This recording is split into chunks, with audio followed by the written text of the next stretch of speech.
Hello and welcome to CATSweek. I'm Annalise Poorman. At the Bloomington City Council meeting on April 19th, Councilmember Isabel Piedmont Smith shared news from her position on the Solid Waste Management Board, including the results of a survey on the viability of an anaerobic waste digester. This study was undertaken to see if it would be feasible to install an anaerobic digester. So currently the organic matter that comes to the wastewater treatment plants is processed aerobically, meaning it's kind of sorted out and it's just kind of left in the sun to get dried out, and then it's hauled away. So the study was to find out whether it would be technically and financially feasible to instead use that organic matter to create energy. Piedmont Smith said that she believes the anaerobic digester is a good idea for the city to pursue. Councilmember Matt Flaherty added on to Piedmont Smith's explanation of the anaerobic digester and shared that the city will host an Earth Day event at Switchyard Park. Also, happy Earth Week to folks, and Earth Day is coming up this Saturday, April 22nd. The city has a celebration taking place at Switchyard Park from 1 to 5 p.m. There will be food and drink vendors, also celebrating kickoff of Bike Month. There's raffle prizes, and also the Indiana nonprofit called Greater Indiana is coming to showcase EVs and a variety of electric vehicles, chargers, talk about incentives for EV ownership, and we'll have experts on hand to answer questions. Also, I was excited to hear the report from my colleague Isabel Piedmont Smith. I've been excited about that study and all the due diligence going into the wastewater treatment plant resource recovery plan for quite a while. I was also excited to learn that combined heat and power is the recommendation from the study. I think that's absolutely the way to go. As some folks know, the wastewater treatment and City of Bloomington Utilities is the largest electricity consumer in Monroe County. And that's not just governmental, among all entities. And I want to explain how it works just a little bit, because I want to explain how this really is a lot better than aerobic digestion, which just basically releases CO2 directly into the air with no benefit. Now we're going to capture that CO2 through anaerobic digestion, and instead of generating CO2, it's going to be methane, CH4. But instead of piping that methane anywhere where it might leak, which is the downside that Councilmember Piedmont Smith referenced, we're keeping it on site, combusting it, and releasing that same CO2 that would have been released anyway, but instead generating electricity that will power the plant. So that displaces fossil fuel generation that we're currently being supplied by Duke Energy, who's not in any great hurry to decarbonize. So it's a really, really impactful project for the city and for our own climate goals. It's been done successfully among a variety of cities in northern Indiana, including Fort Wayne. So it's great to see that coming this way. During public comment, housing advocate Deborah Meyerson asked the council to address the housing crisis when they consider next year's budget. My name is Deborah Meyerson. I'm a member of the Advocacy Committee for the South Central Housing Network.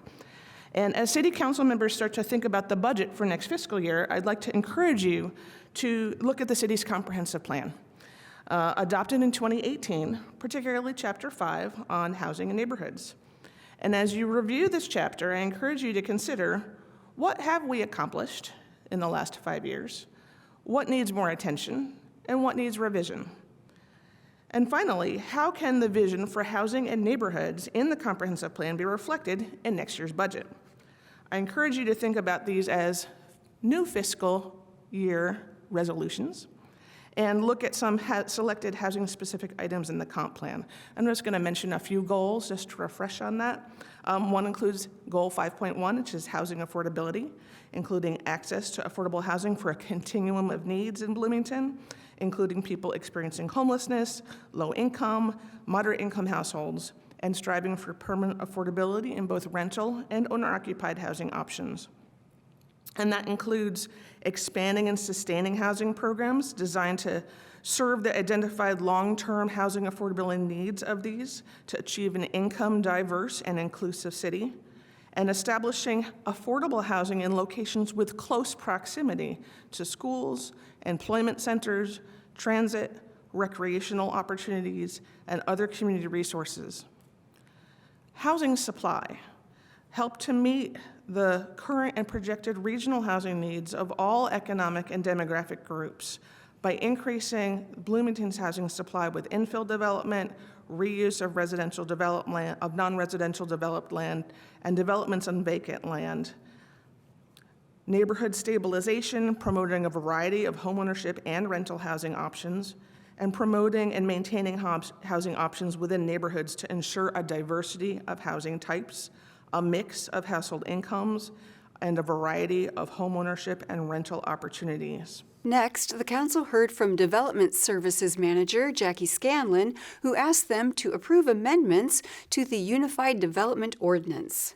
Some of the changes proposed were to correct typos, and others changed phrases like invasive species to prohibited species.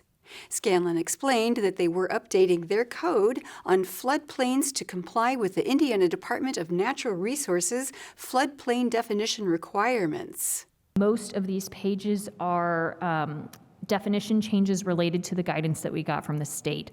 So the DNR provides information to us about, and they have a model code. So you have seen that. We updated to their model code a number of years ago, and then they updated again.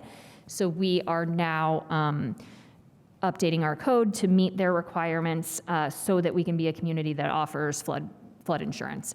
So we have to be updated to their model code standards. So most of the changes to Chapter 7 are related to that, and then you will see that again in Chapter 4. There are a handful that aren't, so I will call those out, and then I or someone can try to answer questions if you have floodplain questions. The one that we are adding is for basement.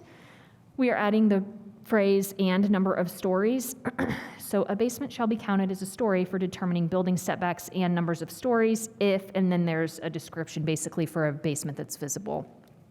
That's important to add because when we did the code update, we changed from height only to height and stories for our regulations, so we need to know whether or not we're counting that level as a story when we're talking about maximums. So just adding that phrase in there. And then let's see here. So you will see other changes on these pages I'm passing, but they are all related to meeting the floodplain definition requirements. The council voted to approve the ordinances and update the UDO.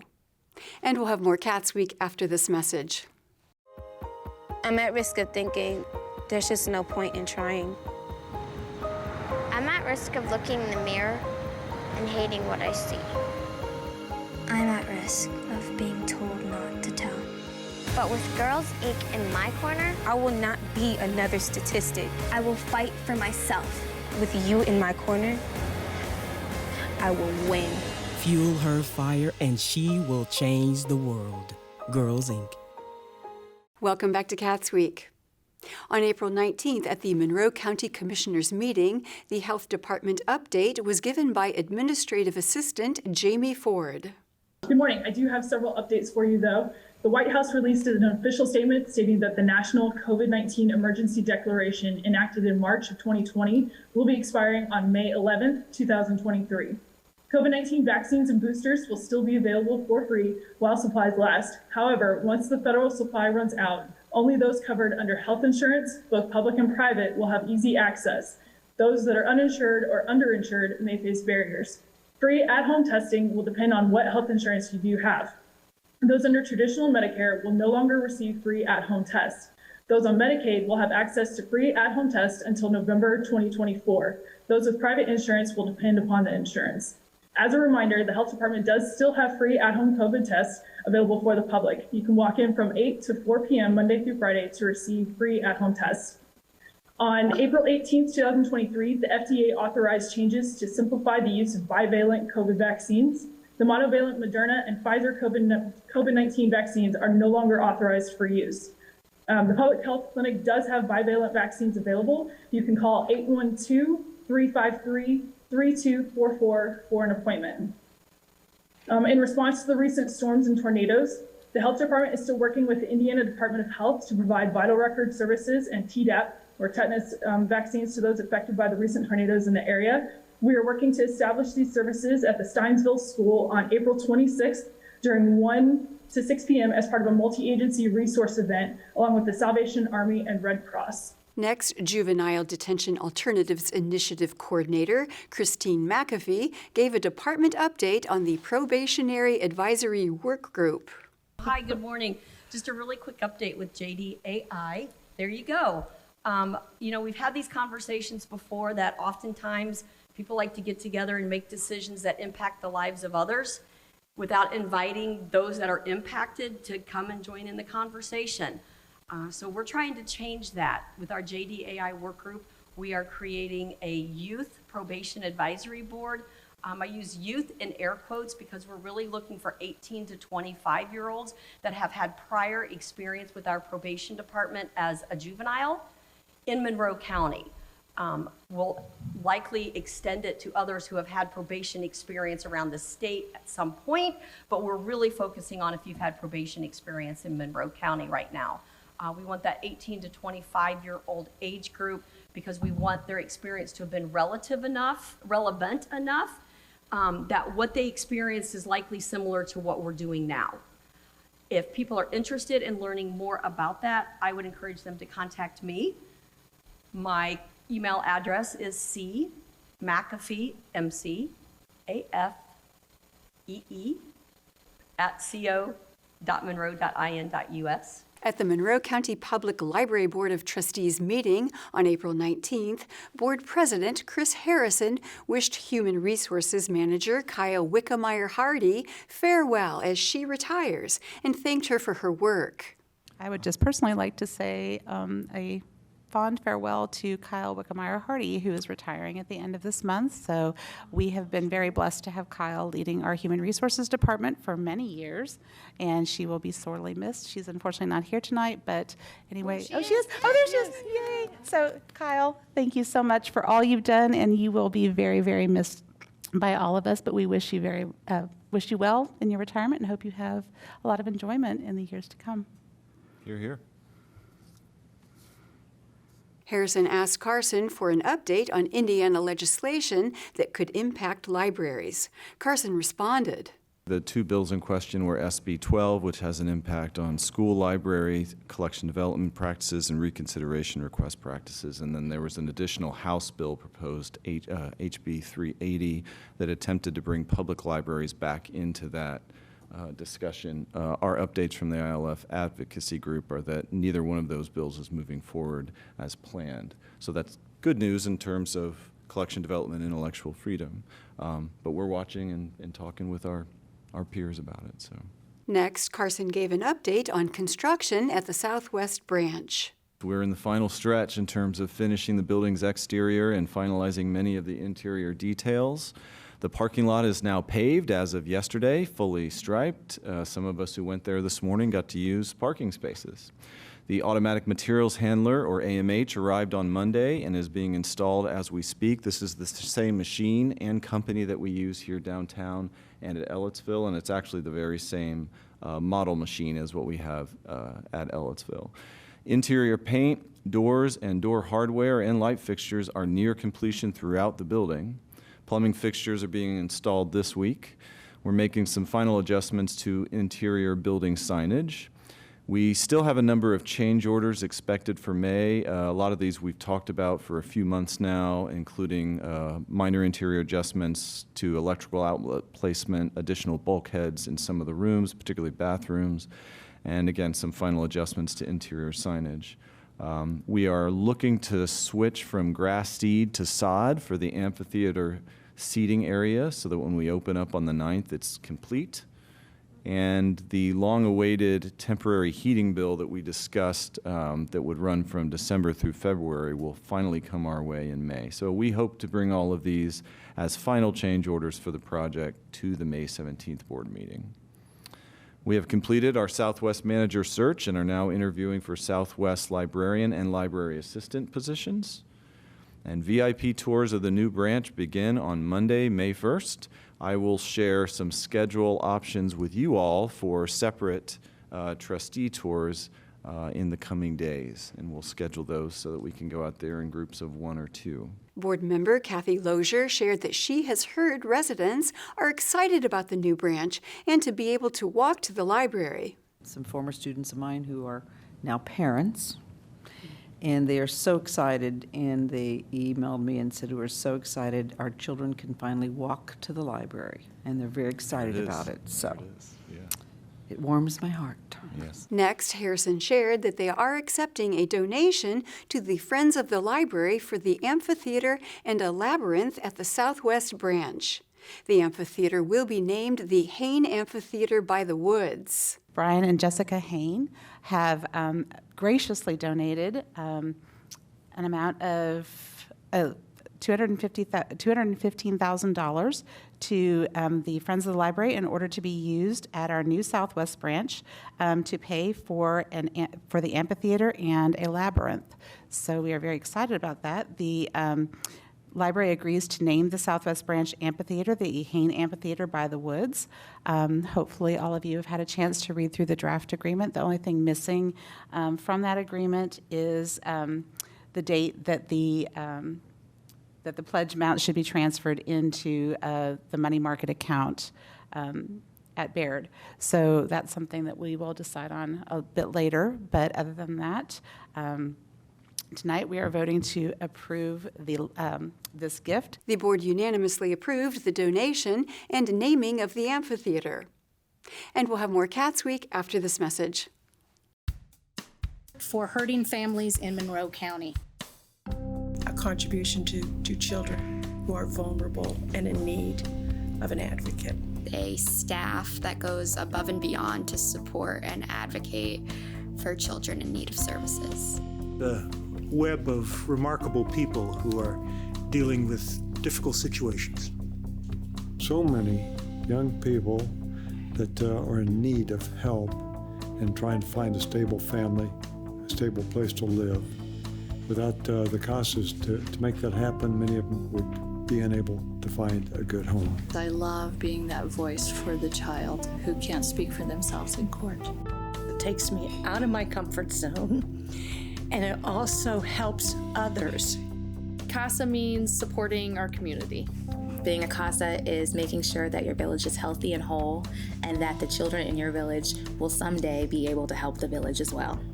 A child who doesn't have a voice, maybe in their family situation or a school situation, now has a voice that can advocate for them. I really enjoy working with children that are going through difficult times and letting them know that I care about their future.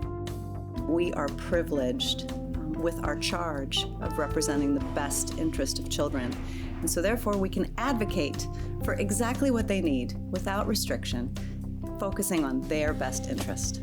I want to repair the world one child at a time. Welcome back to Cats Week. During public comment at the Community Justice Response Committee meeting on April 17th, concerned resident Mark Haggerty complained about proposed locations for the new jail and the poor conditions of the current jail. I'm here because I'm not sure who everybody in this group is, but I know that's the group that is deciding on what the new jail is going to be and where to put it. And it seems to me that the obvious place is the old hospital. And it seems to be remarkable, and I've been told that there's no representative from the city on this board, and that that's remarkable too, because 80% of the people in the Bloomington jail are Bloomington citizens. The fact that that's not even been thought of or discussed as the obvious site is a remarkable thing.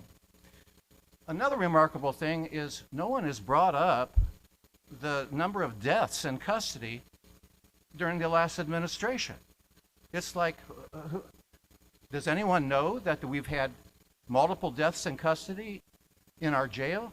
And if you don't know, isn't that remarkable? Imagine if one of these kids that died in the jail had been an IU student rather than one of these cutters. We would have a major news event within a half an hour across the nation. But since these kids are poor kids, and apparently 4 suicides according to our legal system, but how would I know? How would you know? You're just learning about them. I think that's a remarkable thing. And the fact that they all came after our community recovery program was canceled, I think is a remarkable coincidence.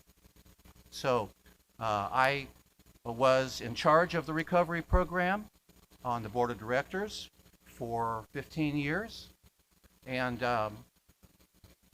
we worked in the jail successfully during that time, and we had a recovery program that would be the model for any recovery program in the country, and especially for Bloomington, because it evolved in Bloomington and involved concerned people that were part of our community, that made a bridge to the people in the jail, that caused it to be a therapeutic place at that time. All these suicides have occurred since that program was canceled. So I'm asking you guys to consider that. Look it up, find out about these deaths in our jail. One was a black boy who had just turned 18, who was denied his heart medication and died of a heart attack in our recovery block. The fact that this isn't national news makes me wonder why I'm living in Bloomington. Also during public comment, Public Engagement Director for the City of Bloomington, Kaisa Goodman, announced that a handful of local officials will tour the county-owned Thompson property south of Catalent as a potential site for the new jail. Goodman criticized the lack of city involvement in the committee. During public comment 2 weeks ago, I shared that several city staff had just met with Council Attorney Jeff Cockle about potential jail locations, specifically the Thompson property just south of Catalent. It took quite a few emails, but I'm glad to say we have scheduled a tour for later this week. In attendance will be myself, City Corporation Counsel Beth Kate, City Planning Director Scott Robinson, County Attorney Jeff Cockrell, Lieutenant Colonel Kyle Gibbons, who serves as the jail commander, County Councilor Kate Welts, and potentially another county council member as well. I'm sharing this once again in a public meeting because I want to be transparent about progress and collaboration that is happening between our city and county governments. I'm also going to be transparent about the city's frustration with the very slow pace of any progress. It shouldn't take weeks or months to schedule a meeting, any meeting, but particularly one associated with such a critical and time-sensitive issue. This relates to our concerns about how ineffective and inefficient it is for the city's only participation in this committee to come from biweekly public comment, rather than regular dialogue. It also pushes the conversations that do happen into non-public meetings. As an observer of the CJRC, it feels like a majority of each meeting is spent discussing the structure and operations of the committee itself rather than the issue at hand, justice reform and how to help people.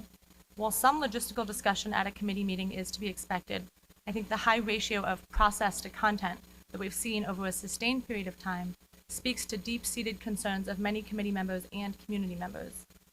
At the risk of contributing to that problem with these remarks, I ask the CJRC members, and particularly the commissioners who determine the makeup and structure of the committee, to reassess how this group and our community as a whole can accelerate substantive progress on the issues of justice reform and public health investments.